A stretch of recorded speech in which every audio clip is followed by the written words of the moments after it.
All right, so you send over this article about the mobile internet revolution of the 2010s. This idea that, the decade our phones became like Yeah. glued to us, basically. Right. Let's dive into this whole thing. How did this really reshape everything? You know what I think is so interesting? This article highlights just how perfectly timed a lot of the technology advancements that drove this whole revolution really Right. were. And we're not just talking about smartphones becoming more affordable, although that's huge. Yeah. It's really the leap to 4G LTE that I think really, really flipped the script. Yeah, it's true. Like suddenly being online on your phone wasn't just like possible. Right. It was actually enjoyable. Totally. Can you imagine like explaining to someone back in like 2008 Oh my God. that you could stream HD video on the go Yeah. without even a second thought? I know. They would think you were talking about magic. Right. That leap from 3G to 4G LTE, Yeah. I mean, it can't be overstated. Yeah. It's like the difference between dial-up and broadband, but it's happening Right. in your pocket. And remember, like tethering, Oh, yeah. like before free Wi-Fi was everywhere, Yeah. tethering basically meant being that person at the coffee shop, Well, 100%. hogging the outlet. Yeah, yeah. Single-handedly keeping the lights on in that place. Right. Keeping them in business. But also, like, you were the future Oh, absolutely. because suddenly your laptop could get in on this whole mobile revolution, too. Exactly. It highlighted how it wasn't just about the phone. Right. It was about the fact that it could provide this internet connection. It was like this portal. Yeah. And I feel like the article really drives that home when it starts talking about Yeah. the rise of apps. It's so funny to think about now. Yeah. But for a while, our phones really were mostly used for calling and texting. And, like, maybe the occasional very blurry photo. Oh. Like, if you got a decent picture on your phone, It was like winning the lottery.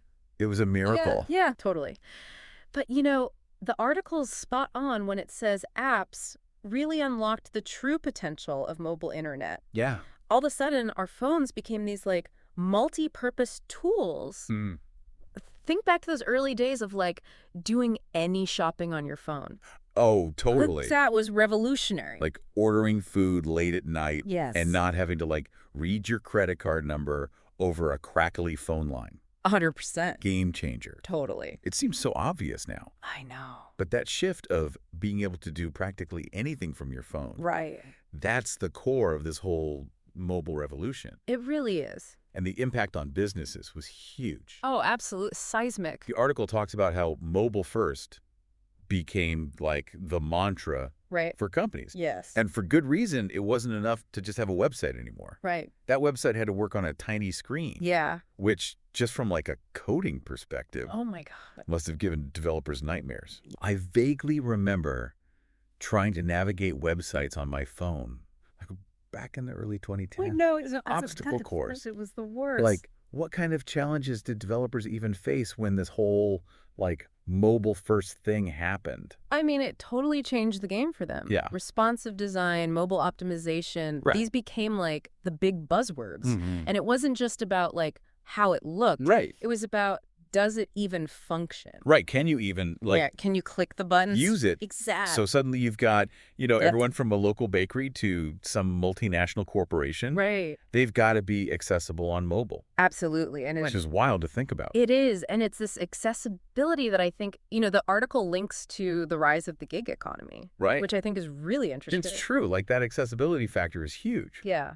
The article even calls it like a key driver in this whole rise of the gig economy. Right. Which, also kind of explodes during this period, during the 2010s. Totally. So how did having a smartphone in everyone's pocket Right. actually lead to something as like big as the gig economy? Well, I think it's all about the unique things that mobile brought to the table. Okay. Because before smartphones and like Right. that widespread mobile internet, Yeah. the gig economy as we know it just couldn't exist. Right. I mean, think about it. Yeah. Uber, Lyft, TaskRabbit, Etsy, Mm-hmm.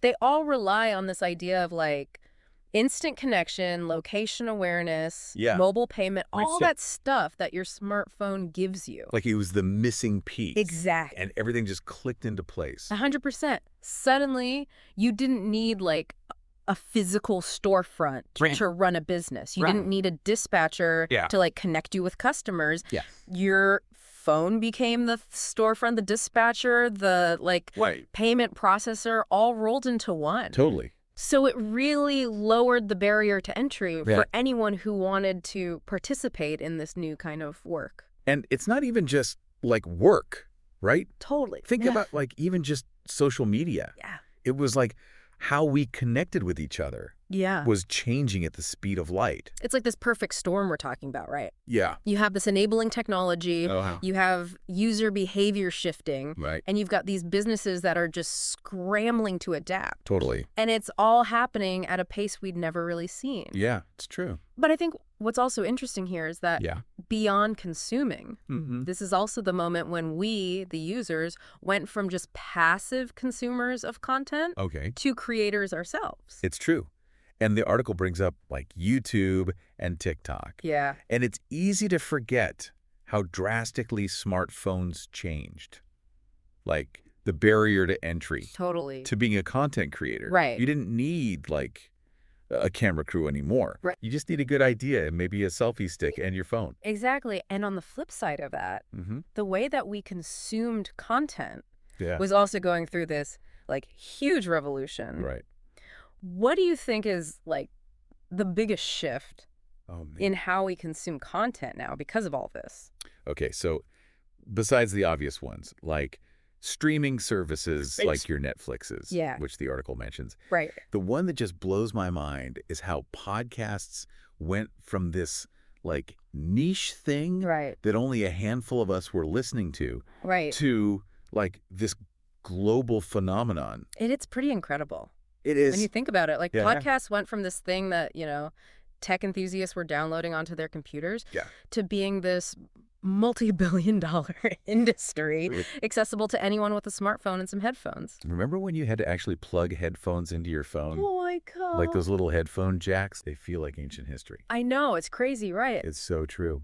But it all comes back to this idea that our phones became our entertainment devices when we were on the go. And these companies, you know, your Spotifys and your Apples, they saw that and they capitalized on it. They were ready. They were so ready. Which is a whole other thing too. Yeah. But it's just fascinating, like how quickly that consumer behavior can shift when like a new technology pops up.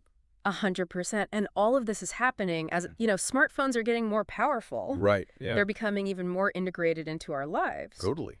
And I think that's a really good segue, actually, to this other thing that the article touches on, which is this idea that the digital and the real world are starting to blur. Right, right, which is a perfect segue to something that I thought was very interesting as well. Okay, so we're talking about the mobile revolution, blurring the lines between the digital and the real world. Yeah, and a really great example that the article uses here is augmented reality games. Right. Specifically, Pokemon Go. Oh, yeah? Which completely took over the world. I mean, back in like the mid-2010s. I feel like everyone I knew was playing that game. Oh, I was totally one of them. I'll fully admit, I spent a good chunk of 2016 wandering around parks. Yeah. With my phone glued to my hand, like convinced I could catch all those little creatures. Totally. And it was so strange because it wasn't like... It was so bizarre. It wasn't like the games we were used to. Suddenly you had millions of people out on the streets, phones in hand, like walking around interacting with this digital layer on top of the real world. Like our phones were lenses. Yes. And we were experiencing the world through them. Exactly. And that's a great illustration of how powerful this whole mobile revolution really was. Yeah. It wasn't just about like convenience or a new form of entertainment. Right. It literally changed how we interacted with our physical surroundings. It makes you wonder, like, where do we go from here? Well, and that's where the article brings up 5G. Right. Toward the tail end of the 2010s, you start to hear about 5G. Everyone's talking about it. It's going to be faster, smoother, more devices. It felt like this whole mobile revolution was like hitting its stride. Yes. Even though it already felt like things were moving so fast. Because they were. What we're seeing in the 2010s, that was like laying the foundation. Right. But 5G, that's where things get really interesting. Okay, so like what are we talking about with 5G then? Well, think back to those AR experiences, right? Okay, yeah. 5G has the potential to make them even more seamless. Okay. Even more immersive, even more real. And it's not just games, right? I mean, the article even mentioned things like, oh, absolutely not. This is about telemedicine, self-driving cars, smart cities, like the whole thing. like we're moving past just like connecting with your friends or Right. ordering some takeout. Yeah. This is a world where like medical procedures are happening remotely. Yeah. Transportation systems are being coordinated by algorithms. Yeah. It's like a lot to wrap your head around. It really is, but I think you hit the nail on the head. Right. This mobile revolution. Yeah. It wasn't just about tech getting better, which it was. Right. It fundamentally changed how we, as humans, relate to technology. It's so intertwined with our lives now. It is, and in ways that we're honestly probably still just trying to figure out. It really is amazing to think that all this stemmed from this thing, the smartphone. I know, right? Which seems so simple at the time. It seems so simple. It makes you realize how fast things can change. Absolutely. And how technology can just, like, reshape our world in the blink of an eye. 100%. This article's given us a lot to think about. It really has, and it makes me wonder about everyone out there listening. So here's a question for you. Thinking back to your own life, your own experiences during the 2010s, what was the biggest change that the mobile revolution brought to your life? What's an app that you just, like, can't imagine living without now? Or a way that you use your phone that would have seemed totally unthinkable a decade ago? We want to hear your thoughts. Let us know.